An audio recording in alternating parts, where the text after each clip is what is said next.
Hello friends, Radhe Radhe, जय श्री कृष्ण। जैसा कि हम ज्ञान गंगा के अपने कार्यक्रम में बातचीत कर रहे हैं कि भागवत में हम कैसे कैसे कृष्ण लीलाओं का आनंद ले रहे हैं, तो उसी में आज हम चर्चा करेंगे बहुत ही सुंदर कृष्ण लीला की, भगवान के प्रसंग की, जो कि बहुत ही सुंदर है। और वो है ऋषि शांडिल्य, पूर्णमासी और मधुमंगल। यानी कि ऋषि शांडिल्य की पत्नी का नाम था पूर्णमासी और उनके पुत्र थे मधुमंगल। ऋषि शांडिल्य जो ब्राह्मण थे, उनका नियम था कि वो रोज सुबह ही बिस्तर छोड़ने के बाद इतनी ज़्यादा पूजा पाठ और इतने सारी चीज़ें करते थे। गायत्री का एक 12 माला फेरना और उसके बाद भागवत का पाठ करना और सब तरह का करते करते उनको शाम हो जाती थी और शाम को वो फलाहार करते थे। तो यशोदा माता ने मधुसूदन से यानी कि पूर्णमासी से कह रखा था कि अपने पुत्र को खाने पर हमारे घर भेजा कर। तो मधुसूदन जो हैं वो रोजाना कन्हैया के यहाँ खाना खाते थे। अब जो कन्हैया हैं वो मधुसूदन से एक दिन कहते हैं कि आप रोज हमारे घर खाना खाते हो, कभी अपने घर भी खाना खिलाओ। अब मधुसूदन जो हैं वो घर आके अपनी माता पूर्णमासी से कहते हैं कि कन्हैया कहता है कि मुझे खाना खिलाओ। तो वो कहती हैं ठीक है। अब लेकिन जो पूर्णमासी होती हैं वो खाना तो बनाती नहीं, क्योंकि शास्त्रों में वर्णन है कि पति के खाने के बाद ही भोजन करना चाहिए। और ऋषि शांडिल्य जो हैं उनको इतनी देर हो जाती थी कि शाम हो जाती थी और वो शाम को फलाहार करके और फिर पूर्णमासी भी फलाहार कर लेती थी और सो जाते थे। पुत्र तो उनका यशोदा के घर जाकर भोजन करता था। अब क्या करें। अब इस पर पूर्णमासी कहती हैं कि हमारे घर में छाछ पड़ी है पर कहीं खट्टी ना हो, पर तुम यही ले जाना कन्हैया के लिए। अब वो मटकी छाछ के लेकर और कन्हैया के लिए लेकर जाता है। अब जब सब बालक खाना खा रहे होते हैं तो जो मधुसूदन है उसको लगता है कि कहीं छाछ कन्हैया को खट्टी ना लगे और दूसरा कन्हैया कहीं मेरी माता का उपहास ना करे, इसलिए वो छाछ खुद ही पीने लगता है। भगवान उसको देख रहे होते हैं कन्हैया। अब जब कन्हैया देख रहे हैं तो कहते हैं मधुसूदन, ये जो भोजन है ये तो माता पूर्णमासी ने मेरे लिए भेजा है और इसको तुम पिए जा रहे हो। और वो फिर पिए जा रहा है कि कहीं कन्हैया ले ना ले। अब कन्हैया दौड़ कर आते हैं और देखते हैं तो मटकी तो खाली होती है। अब वो जो मधुसूदन के मुख पर छाछ लगी हुई होती है उसको ही चाटने लगती है। एक बात होती है कि वहां से ब्रह्मा जी जा रहे होते हैं अचानक ही, और वो जब कन्हैया को मुंह चाटते हुए देखते हैं एक बालक का, तो कहते हैं ये कैसा ब्रह्म है कि ये बच्चों के मुंह चाट रहा है, ये तो स्वयं भगवान है। और वो चकरा जाते हैं और सोच में पड़ जाते हैं कि ये शेषनाग की शैया पर विराजमान होने वाले अपना अवतार लेते हैं और बालकों का मुख चाटते हैं।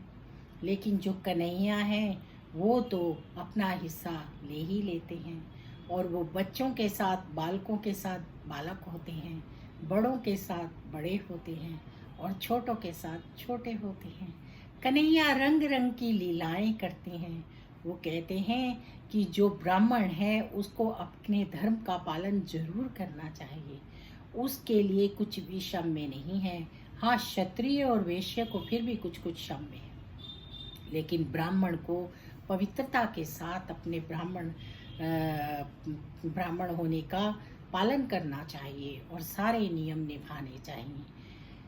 कन्हैया किसी से भी इस बात का वो नहीं रखते, वो तो बस अपना हिस्सा ले लेते हैं। उनके जो मन में इच्छा होती है उसको पूरी कर लेते हैं और वो इस तरह से पूर्णमासी का भेजा हुआ जो प्रसाद है उसको ग्रहण कर लेते हैं। भगवान को जब भी भोग लगाओ तो सबसे अच्छी चीज़ का भोग लगाओ, क्योंकि भगवान भाव देखते हैं, भोग की उन्हें ज़रूरत नहीं होती। लेकिन जब हम भोग लगाते हैं तो उस वक्त जो हमारे भाव होते हैं उनमें कितनी ज़्यादा, कितना प्यार और कितना रस होता है, इसको ईश्वर ले लेते हैं। भोग का असली मतलब यही होता है कि उस भोग को हम कितने प्यार से भगा रहे हैं, उसके अंदर हमारी कितनी तन्मयता है, हम कितने चाव से ईश्वर को भोग लगाना चाहते हैं और कितना ईश्वर का नाम लेते हैं उस भोग में, उसमें वो रस आ जाता है। भगवान सिर्फ हमारे उस रस और उस भाव को देखते हैं और उस भाव का रसपान ही ईश्वर करते हैं और उसी के हिसाब से उस भोग में शक्ति आ जाती है। तो ईश्वर को जब भी भोग लगाना चाहिए बहुत ही श्रद्धा, प्यार और बड़े ही आनंद से लगाना चाहिए, जिससे कि वो रस भगवान को बड़ा प्यारा लगे। कन्हैया बहुत ही सुंदर लीलाएं करते हैं और अब आगे के प्रसंग में आएगा कि ब्रह्मा जी को किस तरह से वो बताएंगे कि मैं ही ब्रह्म, यानी कि वो ब्रह्म तो हैं वो, लेकिन कन्हैया जो हैं उनका अवतरण जो हुआ है वो नित्य नई लीला करके ब्रजवासियों को और जीवन में हम लोगों को ये सिखाना है कि ईश्वर को किस तरह से प्राप्त किया जा सकता है। तो शुकदेव जी जो हैं वो कथा सुना रहे हैं परीक्षित जी को और बता रहे हैं कि ये लीलाएं कन्हैया कर रहे हैं और ये लीलाएं ही हैं जिनकी वजह से मैं एक ऐसा, जिसे कुछ संसार से लेला नहीं, जिसने पिता से पैदा होते ही नाता तोड़ लिया लेकिन भागवत से अछूता न रह सका। भागवत में इतना आनंद है, इतना प्यार है, इतना अपनापन है और भगवान की इतनी कृपा है और हमें पल पल पे ईश्वर के साथ जुड़ने के जो संकेत होते हैं। भागवत सत्संग हमें हमेशा सुनना चाहिए क्योंकि वो हमारे जीवन का मार्गदर्शन है। तो आप लोगों को जब भी मौका मिले भागवत सुनने का जरूर सुनिए। राधे राधे, जय श्री कृष्णा।